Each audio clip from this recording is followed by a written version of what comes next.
жоғары аудиторлық палатаның тексеруі бойынша тек бір жылдың өзінде осы жайлы мектептерден бюджет қаржысын тиімсіз пайдалану 311,9 миллиард теңгеге жеткен.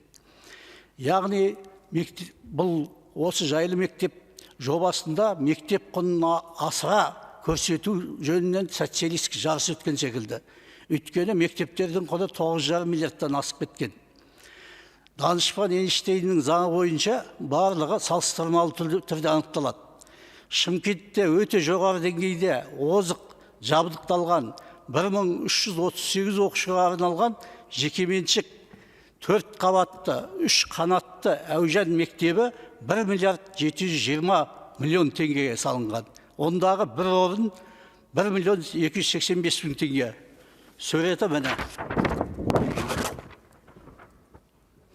Яғни, ал көлемі осы мектептен 138 орынға аз болса да, 1200 орындық жайлы мектеп 6 миллиард 413 миллион 748 мың теңгеге салынған. Бұл әуежан мектебімен салыстырғанда бір орынға 4 еседен де көп. Сапалары бірдей болса да, жекеменшік мектептен жайлы мектептің құны 4-5 есе көп. Бұл үкілеп отырған ұлттық қордың қаржысы 4-5 есе шығын болды деген сөз. Сонда бір мектептің орнына 5-6 мектеп салынатын қаржы қайда кетті? Бұл есепсіз миллиардтардың сұрауы кімде? Жайлы мектептерді майлы мектептерге айналдырып отырған кімдер?